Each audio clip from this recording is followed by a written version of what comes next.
bunker somewhere under the brick and steel of a nondescript building, we've once again made contact with our leader, Mark Levin. Hello, everybody. Mark Levin here. Our number, 877-381-3811, 877-381-3811. All right, let's cut through the BS. There is not a scintilla of evidence. Nothing. Zero. That Putin will be provoked to take action against the United States, our close allies, as a result of anything Donald Trump has said. None. None. Because despite hanging on every word, every syllable the president has said, they know that the president would act, because he has acted already in multiple ways that Obama would not. This isn't whataboutism. This is history. This is context. This is fact. This is reality. Among other things, Trump has as his top advisors Pompeo, Bolton, and Mattis. These are not pushovers. Not pushovers. These are serious men. These are hawks. These are men who are quite aware of the Cold War and what was and what is. So let's stop playing games that somehow what Trump has said would provoke Vladimir Putin. That's number one. Number two, Vladimir Putin is evil. He's the enemy. I've said that all along. That's his record. That's his history. Trump knows this. His administration knows this. And they know the same about China. And they know the same about North Korea. And they know the same about Iran. It's Trump who has significantly increased defense spending. What do you think he's increasing defense spending for? Canada and Mexico? Now, I speak as somebody who is a Reagan conservative, a constitutional conservative, who endorsed Ted Cruz during the Republican primaries and endorsed Donald Trump in the general election and voted for Donald Trump in the general election.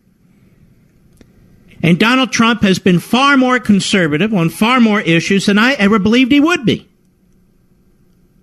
There are areas of disagreement, but to act like liberals, to mimic liberals on MSNBC and CNN and the rest of the media world, to sound like liberal Democrats who have as their sole purpose to sabotage this president, to listen to conservatives and pseudo-conservatives do such a thing, is appalling. It's ignorant. The Democrats and the media are psychopaths in many respects, as I said on Hannity last night. They are using Alinsky tactics against this president. They want it seared in the minds of the American people that when they think of Trump, they should think of Hitler. When they think of Trump, they should think of concentration camps. When they think of Trump, they should think of treason and tyranny and all the rest. Everything they say and do is far worse than anything Trump has said and certainly done. This is a president and presidency worth defending. And if we don't defend it, nobody will. Again, you don't have to defend every policy and every statement and so forth. But don't mimic the left with their Alinskyite tactics. One of the reasons so many Americans, including conservatives, like Trump, is he fights back. He's the anti-Alinsky. He doesn't sit there and take it.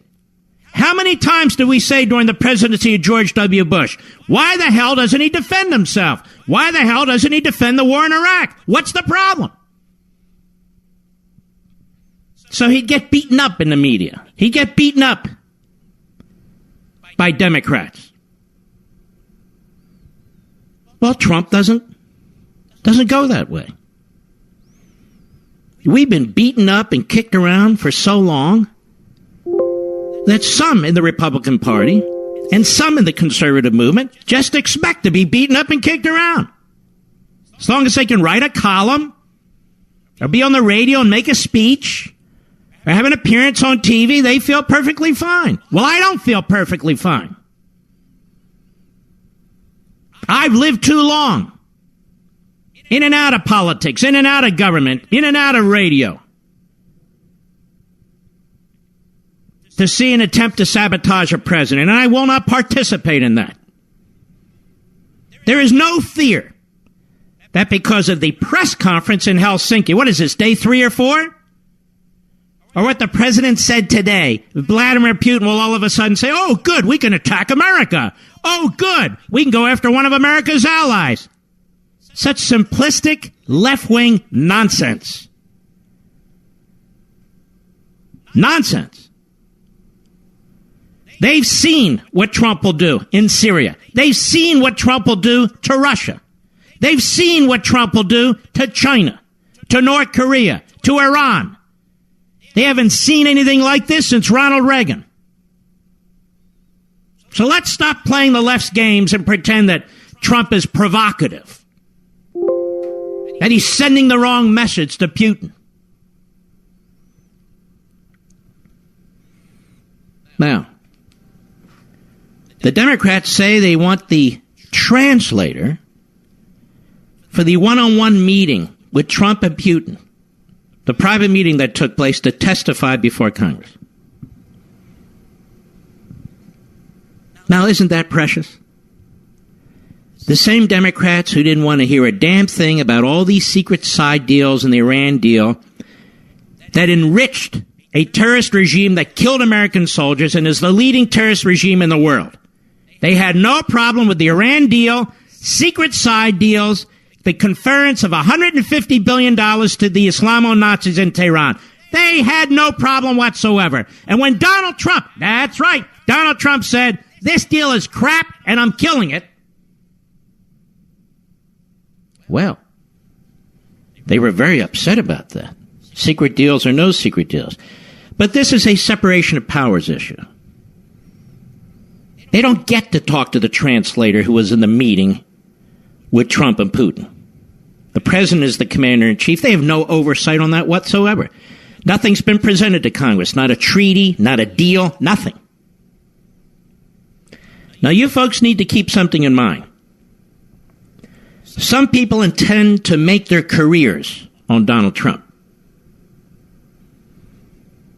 Some people, they show up more and more on Fox. They're written about in left-wing newspapers. If they take shots at him. In the past year, Mr. Producer will tell you, I've been invited on virtually every major network talk show, Sunday talk show, about a year ago, in the nation. Right, Rich? If I would only attack Trump. I said, no. I don't need to do that. I'm not a monkey for the left. If I had written a piece for National Review, a searing piece, attacking President Trump and the Helsinki press conference, I'd be invited all over TV right now.